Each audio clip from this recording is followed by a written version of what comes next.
Hi guys, today we are going to talk about money. Ooh, yeah. I know I just made somebody cringe because you think, oh man, they're going to talk about budgeting. Hi and welcome to our channel. My name is Sarah. And I'm Solo. And today we're going to talk about money and all things money, or at least a few things money. Money is one of those topics that's kind of interesting because sometimes it's hard and sometimes it's good, but it's an interesting topic anytime you look at it, especially with the way things are getting these days. Man, it's so expensive to just do about anything. The cost of living, feeding a family. Solo is a pastor and he also has a business on the side helping families with their finances. Over the past 19 years, I have been working with personal finance in a banking context as well as insurance. The last 13 years I've owned my own business, helping families with their money and helping them plan to get by and to also, most importantly, to get ahead, like paying debt off, saving for the future and whatnot. And there are several key areas that help people do well in this type of an economy. And families, you have more expenses than others that don't have kids to take care of. One of those key areas is budgeting. I know I just made somebody cringe because you think, oh man, they're going to talk about budgeting and I'm not really good at budgeting or I never do it. So yeah, and a lot of it, I found that people look at it, it has a negative connotation sometimes, and that's one of the problems. People ask us all the time, how do you get to pay for all those kids? How do you get to afford that many kids? Well, we don't make that much more than anybody. Is that we found that there are sometimes you can make your money work better for you, irrespective of what your income is and what your lifestyle is. So some of these principles would help people at all levels of income. So hopefully you find it helpful. So today we want to share with you 4 keys that Solo shares a lot with families regarding the budget. The first area, if you are going to be successful with the budget and be able to be on target on all things, you have to have goals. You have to constantly have that big picture. A lot of people tend to budget when they feel like they are struggling. If they are struggling with money, of course, if you're struggling, you need to take a harder look at what you have. But oftentimes when people are doing okay, they tend to not necessarily pay attention to those details. So the first thing I would say is that you have to look at goals. I break our goals in 3 segments. You have those things that you want to buy or spend in the next 12 months. Those I call short-term goals. And then you have intermediate or mid-term goals, which is somewhere around 2 to 3 years, give or take. And then you have long-term goals that relate to things that maybe you want to do or achieve within 5 or so years. Having that big picture will always help you be able to have more purpose in your month-to-month or week-to-week and whatnot. And one thing he's had us do in our own personal finances is to write those goals down.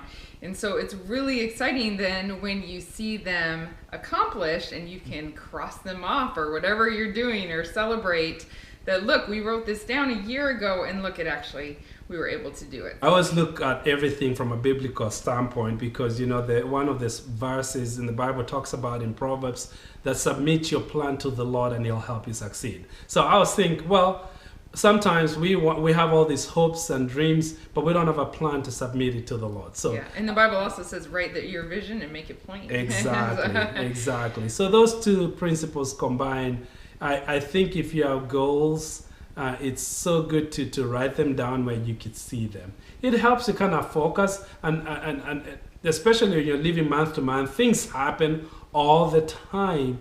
And so the goals that are written down help you kind of refocus because trust me, your money will always try to tell you what to do with it.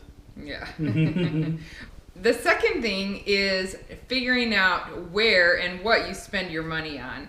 And I know Solo's been really good at making sure we do this. So if you're just starting in a budget, it's important to go back maybe 3 months, and look at your checkbook and see where exactly you are spending your money. Because if you just guess, oh, I think I spend $500 a month on groceries, if you actually go back and look at every grocery store where you spent your money, you might be surprised. And so it's easy for us to think in our minds what we spend, and it's not very accurate. So going back and looking or tracking going forward for about 3 months can help give you a realistic picture of what you're currently spending. I know he's good at making us do this even now when we talk about our budget. He writes down every month what we spent in that area and keeps a record of it so that we are making a budget that's based on realistic. Yeah. Like realistically what we're spending. And so that's really important to know where and what you're spending your money on already. Oftentimes what I've found is that when people don't budget, they are very, very surprised when they take a critical look at, let's say, the last 3 months. And it's an exercise I have people do, whether I'm doing a seminar or I'm meeting individuals, or even if it's a business. I would say, go through the last expenses, not what you hope to spend, but write down what you actually spent. And it's amazing sometimes what the answers that come. One person told me, and this has happened more than once, I guess, that says, we found out where our money goes. We eat it. Because they found out they're eating out way too much based on their lifestyle. But they were too busy to actually realize that until they sat down and added up what they had spent the last 3 months. Mm-hmm. Number 3, to me, it's where point 1 meets point 2. And that is priorities.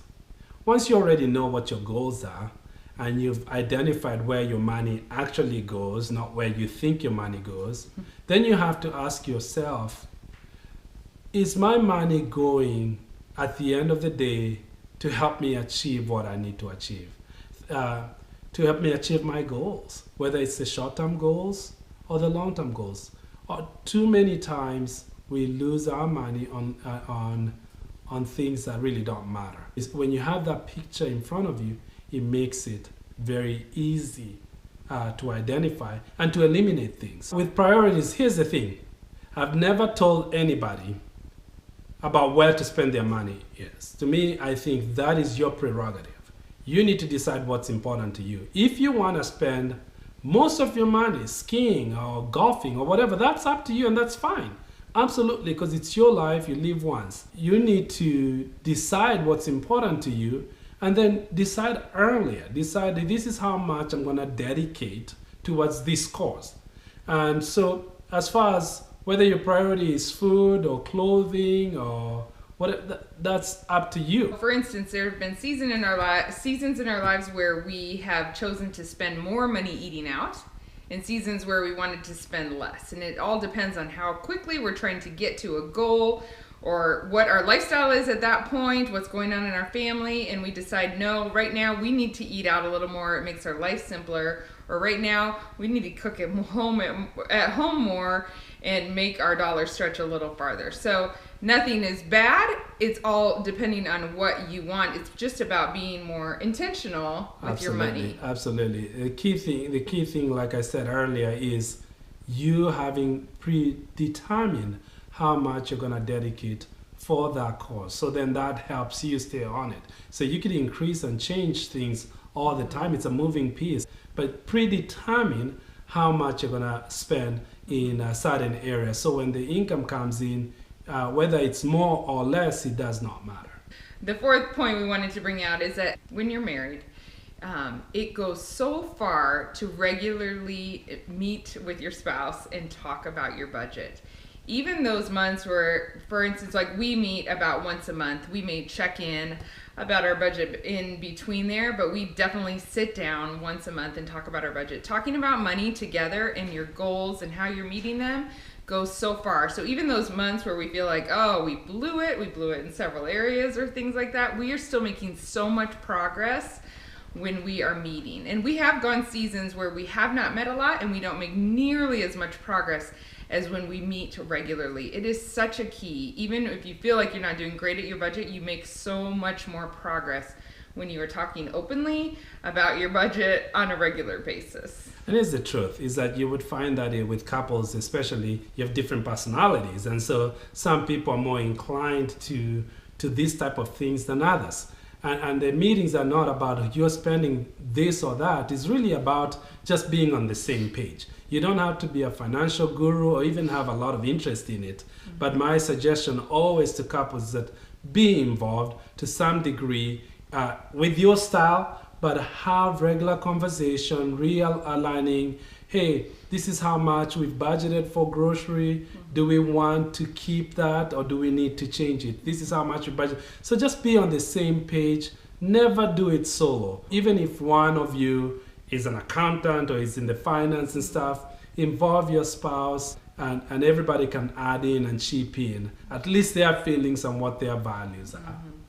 Yeah, we are not even always on the same page Not with at our all. money. Mostly, Yeah, no, but he has all the financial background. But I have opinions too sometimes on how maybe to reach those goals. And you're very organized. You think methodically, so so it helps. Yeah. But we definitely both compromise, and just talking it out, we could easily ignore it. Totally. And I think we would make less progress. So working through, and sometimes when you're just starting to meet again or just starting for the first time, if you go out, it can be a little bit more rough. Yeah.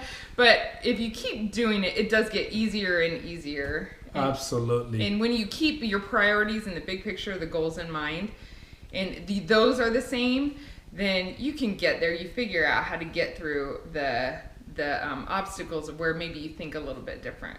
Absolutely. I will guarantee you this. If it is the first time, if you've never done this with your spouse before, I guarantee you will clash a little bit at first, but that's fine. You persevere through it, get to a point of common goals. And after doing it 2-3 months, it's gonna get it easier and easier, and you'll get more on the same page. I'm saying that just to not freak out on your spouse if your first conversation does not go well. That's part of the process sometimes. So you work together and then you celebrate together. Absolutely. When you meet those goals. Yeah, and at the end of the day, really, it's about looking at it on a positive terms.